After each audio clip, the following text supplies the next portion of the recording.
If you organize your mind to a certain level of organization, it in turn organizes the whole system.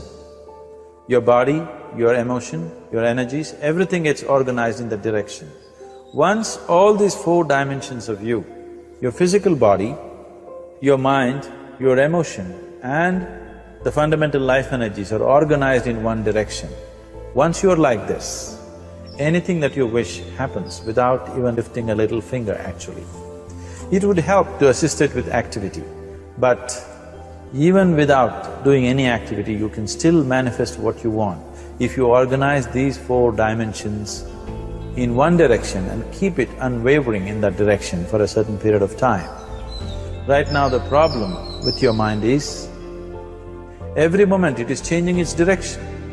It is like you want to travel somewhere and every 2 steps if you keep changing your direction, the question of you reaching the destination is very remote unless it happens by chance.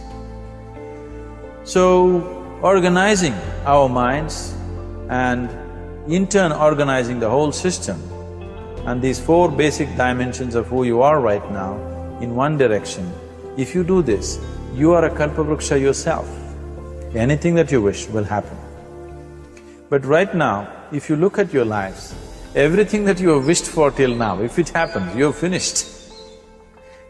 Everything and everybody that you have desired for, if all of that lands up in your house today, could you live with that? So organizing our minds fundamentally means moving from a compulsive state of activity to a conscious state of activity. You might have heard of people for whom they asked for something and beyond all expectations it came true for them. Generally this happens to people who are in faith. Now, let's say you want to build a house. If you start thinking, oh, I want to build a house. To build a house I need 50 lakhs, but I have only 50 rupees in my pocket. Not possible, not possible, not possible. The moment you say not possible, you're also saying, I don't want it. So on one level, you're creating a desire that you want something, on another level, you're saying, I don't want it. So in this conflict, it may not happen. If you want life to happen the way you want it, because right now, the very crux of your happiness and your well-being is this. If at all if you're unhappy, the only and only reason why you're unhappy is, life is not happening the way you think it should happen. That's all it is. So if life is not happening the way you think it should happen, you're unhappy. If life happens the way you think it should happen, you are happy. It's as simple as that. So if life has to happen the way you think it should happen, first of all, how you think, with how much focus you think, how much stability is there in your thought, and how much reverberance is there in the thought process will determine whether your thought will become a reality or is it just an empty thought. Or how you do not create any impediments for your thought by creating negative thought process. Is something possible or not possible? Is destroying humanity. What is possible and not possible is not your business, it's nature's business. Your business is just to strive for what you want. You're using the past experience of life as a basis for deciding whether something is possible or not possible. Or in other words, you have decided that what has not happened till now cannot happen in your life in future. This is a disgrace to humanity and the human spirit. What has not happened till now on this planet can happen tomorrow. Human beings are capable of making it happen tomorrow. So what is possible and what is not possible is not your business. That is nature's business. Nature will decide that. You just see what is it that you really want and strive for that. And if your thought is created in a powerful way, without any negativity, without any negative thoughts bringing down the intensity of the thought process, it will definitely manifest. The whole existence today, modern science is proving, is just a reverberation of energy. It is a vibration. Similarly, your thought is also a vibration.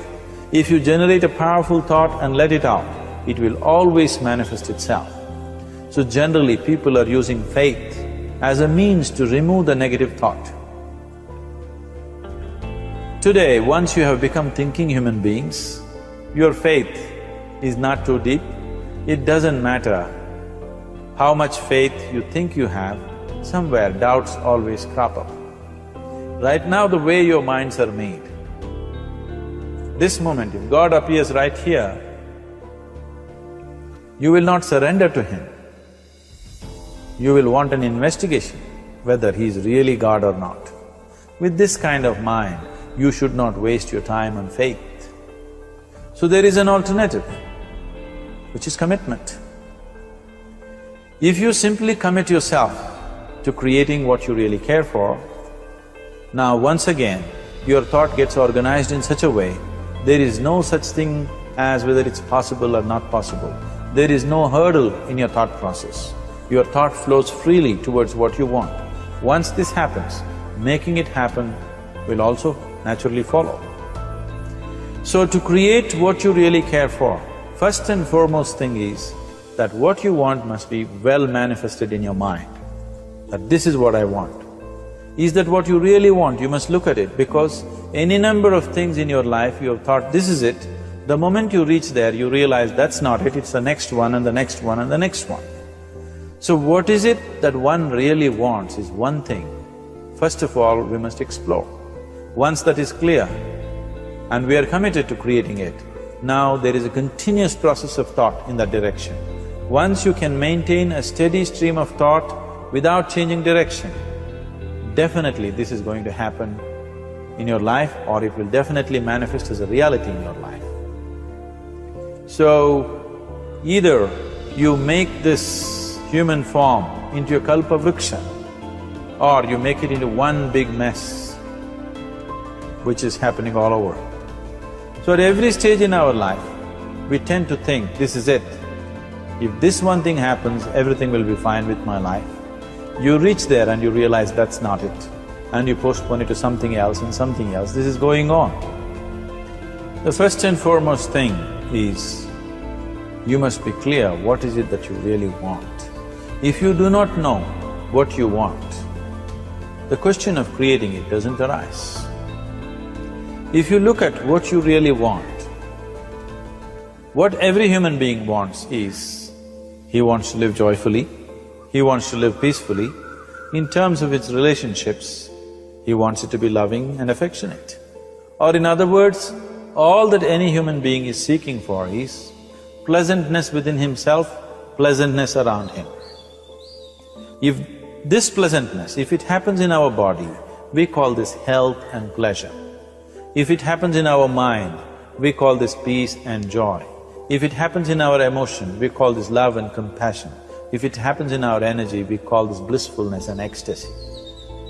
This is all that a human being is looking for. Whether he is going to his office to work, he wants to make money, build a career, build a family, he sits in the bar, sits in the temple, he is still looking for the same thing. Pleasantness within, pleasantness around.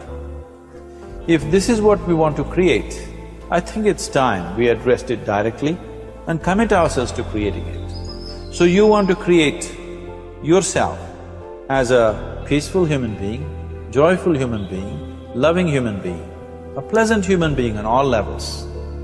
And do you also want a world like this? A peaceful world, a loving world, a joyful world? No, I want greenery, I want food. When we say a joyful world, that means everything that you want has happened. So this is all that you're looking for. So all that you need to do is commit yourself to creating it, to create a peaceful, joyful and loving world, both for yourself and everybody around you. Every day in the morning, if you start your day with this simple thought in your mind, that today, wherever I go, I will create a peaceful, loving and joyful world. If you fall down 100 times in the day, what does it matter? For a committed man, there is no such thing as failure. If you fall down 100 times, 100 lessons to be learned.